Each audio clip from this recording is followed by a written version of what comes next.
Selamat datang di channel Cerita Cinta. Channelnya cerita cinta romantis. Sebelum lanjut, mohon dukungannya dengan like dan subscribe dulu.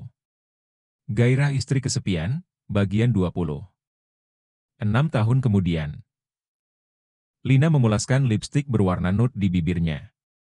Itu adalah tahapan terakhir dari prosesi make up yang dilakukannya. Ia memandang dirinya dalam cermin, seraya mengulaskan senyuman. Semangat! Ucapnya untuk diri sendiri. Hari ini ada rapat penting di perusahaan yang akan memutuskan bahwa ia layak atau tidak untuk menjadi kepala manajer bagian pemasaran di tempatnya kini bekerja. Sudah 3 tahun lamanya, ia mengabdi pada perusahaan yang bergerak di bidang minuman kemasan. Dengan kemeja barunya yang berwarna pink, dipadukan dengan rok span selutut. Ia merasa siap menerima kabar baik hari ini. Oke, waktunya berangkat. Lina meraih tas kerja dari atas meja. Ia keluar dari kamarnya. Di ruang tengah, sudah ada Burina, pemilik kontrakan. Sekaligus, orang yang membantu menjaga putranya selama ini. Kamu sudah mau berangkat? Sapa Burina, yang tampak sedang memasak sesuatu di dapur. Iya, Bu. Ini hari yang penting. Aku tidak mau terlambat datang ke kantor, lebih baik datang lebih awal. Tapi kamu belum sarapan, kan? Tunggulah sebentar, Ibu sedang membuat nasi goreng, pinta Burini menawarkan. Tidak usah, Bu. Aku akan makan di dekat kantor saja kalau ada waktu. Aku harus pergi sekarang. Titip Janu ya, Bu, ucapnya. Iya, kamu tidak usah khawatir. Ibu akan menjaga Janu dengan baik. Lagi pula, nanti dia juga akan sekolah. Kamu fokus saja bekerja, Janu akan baik-baik saja denganku. Lina mengulaskan senyum. Perkataan Burini mampu menenteramkan hatinya. Sebelum berangkat, ia masuk ke kamar putranya. Anak itu masih terlelap tidur. Secara perlahan, ia mengelus kepala Janu, sembari menatapnya dengan takjub. Betapa waktu terasa cepat sekali berlalu, kini putranya sudah semakin besar. Janu sudah 5 tahun lebih sekarang. Ia tidak menyangka, dirinya akan mampu membesarkan putranya sendirian. Semakin ia perhatikan, Janu semakin mirip dengan Trian, ayah biologis putranya. Dari bentuk wajahnya, hidungnya, sampai rambutnya, selalu mengingatkan ia kepada Trian. Lina menggeleng-gelengkan kepala. Menepis bayangan Trian, yang tiba-tiba muncul di kepalanya. Ia merasa tidak sepantasnya memikirkan lelaki itu. Bagaimanapun juga, Trian sudah berkeluarga. Ia tidak berhak menghancurkan kebahagiaan Trian. Hanya untuk memberitahukan bahwa ia telah melahirkan anaknya. Ibu. Sebuah tangan kecil menahan baju Lina saat ia hendak beranjak dari tempat tidur putranya. Ternyata, ia sudah membangunkan Janu. Padahal ia sudah berusaha melakukannya dengan tenang dan pelan-pelan. Oh, jagoan ibu sudah bangun. Tidurmu nyenyak? Lina mengulaskan senyum, sembari mengusap lembut kepala Janu. Anak itu mengangguk. Raut wajahnya tampak sedih, seolah tidak ingin ditinggal. Omar ini sudah ada di sini. Kamu jadi anak baik ya? Menurut dengan nenek, ibu harus bekerja dulu. Lina berkata dengan nada yang pelan, agar putranya bisa mengerti. Ibu, aku mau ikut ke kantor. Janu merengek. Lina memang kerepotan jika anaknya sudah bangun. Saat ia akan berangkat kerja, anaknya pasti minta ikut. Maaf ya, sayang. Kantor ibu tidak boleh ada anak-anak, nanti bosnya marah. Soalnya bosnya galak, Janu di rumah saja dengan Oma, nanti berangkat ke sekolah. Di sana banyak teman, ucap Lina, berusaha membujuk putranya. Janu merengut, aku mau sama ibu. Janu kan tahu kalau ibu harus bekerja. Kalau ibu bekerja, nanti dapat uang. Akhir pekan kita bisa jalan-jalan, kamu boleh beli mainan, bujuk Lina menjelaskan. Aku mau mainan robot yang besar, apa boleh? Lina berpikir sejenak. Putranya pernah ingin membeli mainan robot, yang harganya ratusan ribu. Waktu itu tidak jadi, karena uangnya kurang. Oh, tentu boleh. Akhir pekan nanti, Kita beli sama-sama, kata Lina membujuk. Yeay. Hore. Janu berseru kegirangan, ia langsung memeluk ibunya dengan senang. Kalau begitu, ibu pergi kerja dulu ya. Kamu nanti cepat mandi, sarapan dan ke sekolah dengan Oma. Janu mengangguk. Lina mengangkat putranya turun dari ranjang. Ia menuntunnya keluar dari kamar menemui Ibu Rini. Loh, tumben Janu sudah bangun, ujar Bu Rini. Oma, akhir pekan nanti, aku mau beli robot besar sama ibu, ucap Janu senang. Oh, benarkah? Kalau begitu, ayo kita mandi dulu. Biar ibumu berangkat kerja, ajak Bu Rini. Janu langsung berlari ke arah Bu Rini. Aku berangkat dulu, Bu, pamit Lina. Iya. Hati-hati di jalan. Lina bergegas keluar dari rumahnya. Ia melihat ke arah jam tangan, masih cukup waktu, untuk ia sampai tepat waktu ke kantor. Jarak kantor dengan rumah kontrakannya, terbilang dekat. Ia cukup berjalan 20 menit saja dari kontrakan, sudah sampai di kantor. Ia menyusuri jalanan yang setiap hari ia lewati. Pepohonan di tepi jalan, lalu lalang orang yang berjalan kaki. Kendaraan yang bermacet-macet ria di jalanan, suara klakson yang sesekali mengagetkan. Deretan pedagang kaki lima, yang selalu nekat berjualan, meskipun sering ada razia penertiban. Ia memasang masker di wajahnya. Bukan karena takut ketahuan orang, tetapi untuk menghindari polusi, yang lumayan mengganggu. Maklum saja, ia tinggal di ibu kota. Dengan tingkat kepadatan penduduk tertinggi di negaranya. Berbagai kalangan penduduk tinggal di sana, dari mulai kaum konglomerat, hingga kaum melarat. Hai, Lin. Selamat pagi. Seseorang tiba-tiba menyapa, dan berjalan di sampingnya. Lina menoleh, ternyata orang tersebut adalah Arjun. Lelaki tinggi dan berparas menawan itu, merupakan rekan kerja Lina, di perusahaan yang sama. Mereka telah saling mengenal selama 2 tahun. Lina bisa dikatakan sebagai seniornya di kantornya bekerja.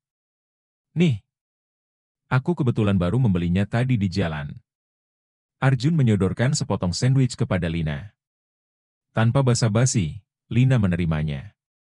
Ia anggap itu adalah rezeki, dan bisa menghemat uang makannya. Terima kasih, ya. Arjun tersenyum, melihat pemberiannya diterima.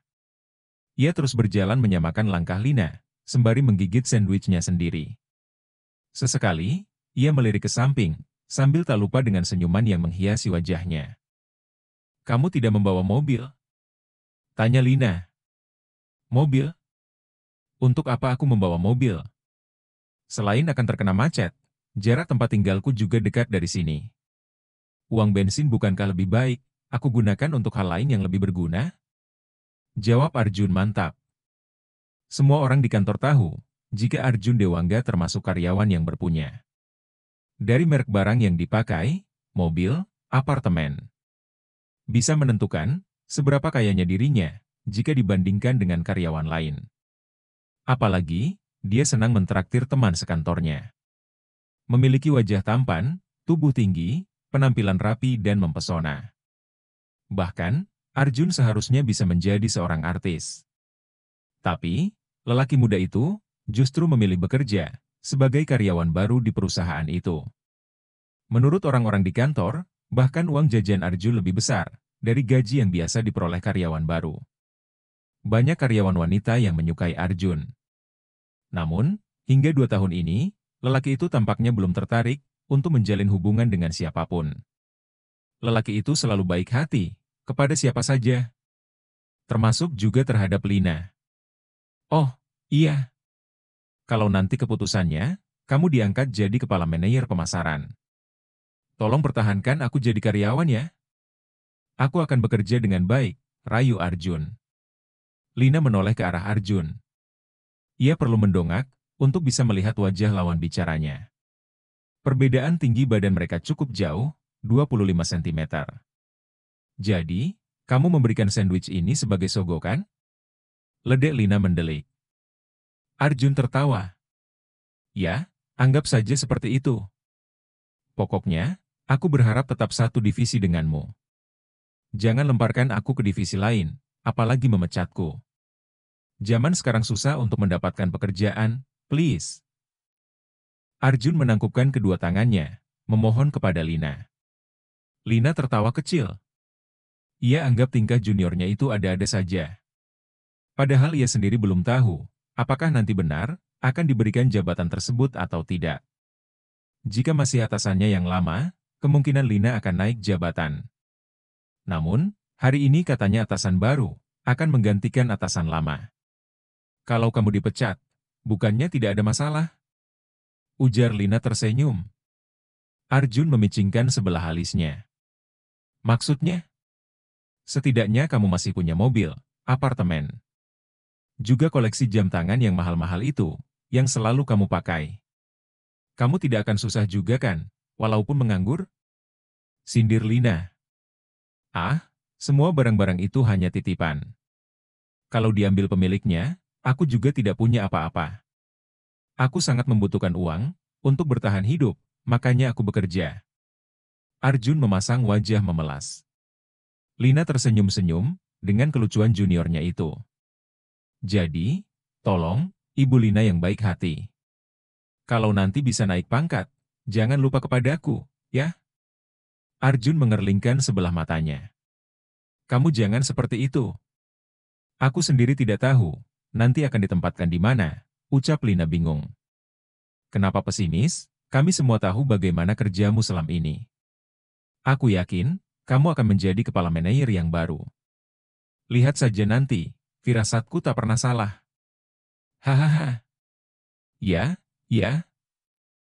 Aku akan percaya dengan ucapanmu. Lina hanya berkata untuk menyenangkan Arjun. Ia benar-benar semakin bimbang. Satu sisi yakin, tapi sisi lain merasa pesimis. Tidak bisa dipungkiri, jika ada beberapa karyawan yang memandang rendah pemimpin wanita. Apalagi statusnya saat ini adalah seorang janda. Selamat pagi, Kak Lina, Arjun. Sapa Natasha, salah satu karyawan yang satu divisi dengan mereka. Pagi juga. Aku lihat-lihat, kalian sering datang bersamaan ya? Aku curiga, jangan-jangan kalian sudah pacaran. Sahut Tira yang baru kembali dari pantry. Ucapan Tira langsung membuat rekan kerja yang lain bersorak, menggoda Lina dan Arjun. Kalian jangan membuat gosip yang tidak-tidak. Kita ini hanya sebatas rekan kerja biasa. Kasihan Arjun, nanti pamornya turun. Karena digosipkan dengan janda, ujar Lina tersenyum. Kalau jandanya secantik kamu, siapa yang tidak mau, Lin? Kata Tira tertawa. Lina, berdiri dari tempatmu. Ayo ikut aku. Tiba-tiba asisten direktur, Pak Gading, datang ke ruangan. Seketika suasana menjadi hening. Mereka saling pandang bertanya-tanya, ada apa sampai Lina diminta untuk ikut dengannya. Kenapa? Ada apa? Aku juga tidak tahu. Apa Lina membuat kesalahan? Entahlah. Atau mungkin, ada kaitannya dengan direktur yang baru, ya? Memangnya hari ini direkturnya datang? Bukannya bulan depan? Suara bisik-bisik dari rekan kerjanya masih bisa didengar oleh Lina. Ia sendiri tidak tahu kenapa tiba-tiba dirinya dipanggil asisten direktur. Aku dengar, kamu karyawan bagian marketing. Yang banyak mendapatkan tanggapan positif dari teman-temanmu. Hampir semua karyawan di bagian pemasaran menyukaimu. Pak Gading membuka pembicaraan ketika ia dan Lina berjalan menuju ke ruangan direktur. Ah, kalau itu saya tidak tahu, Pak. Ucap Lina merendah. Tapi, yang saya heran, kenapa Bapak memanggil saya pagi-pagi? Tanyanya bingung. Terus terang ia juga merasa takut jika telah membuat kesalahan. Direktur yang baru ingin bertemu denganmu. Beliau hanya ingin menanyakan beberapa hal saja terkait pekerjaanmu. Tapi, kenapa harus saya? Bukankah bisa karyawan yang lain? Lina terheran-heran. Itu terkait dengan penetapan kepala manajer pemasaran. Jika Pak Direktur setuju, kamu akan diangkat sebagai kepala manajer. Raut wajah Lina langsung berubah ceria. Ia tak bisa menyembunyikan senyuman penuh kebahagiaan karena berkesempatan untuk naik jabatan setelah 3 tahun bekerja. Tapi, Kalau hasil penilaiannya kurang memuaskan, mungkin itu tidak akan terjadi. Perkataan tambahan Pak Gading seketika membuyarkan kebahagiaan yang sudah Lina bayangkan. Saat berjalan, Lina menoleh ke arah dinding kaca koridor. Ia melihat kerapian tampilannya. Ia membenarkan sedikit rambutnya, yang menurutnya kurang rapi. Bagaimanapun juga, kesan pertama pasti datang dari penampilan. Ia harus memastikan penampilannya tidak memalukan.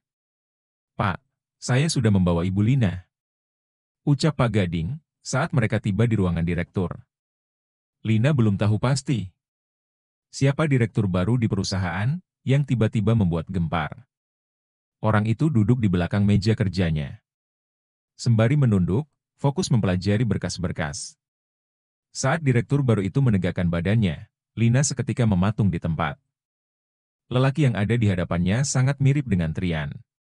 Lina mengucek matanya.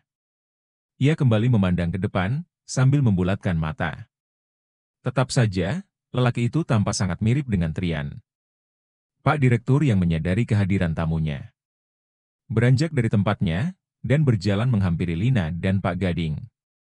Pak Direktur memperhatikan secara seksama wajah orang yang ia panggil. "Pak, ini adalah Lina. Salah satu karyawan terbaik dari divisi pemasaran." Pak Gading memperkenalkan karyawan yang dibawanya. Lina menundukkan pandangan, tak berani menatap lelaki di hadapannya. Apalagi, lelaki itu terus memandanginya dengan tatapan aneh. Bersambung.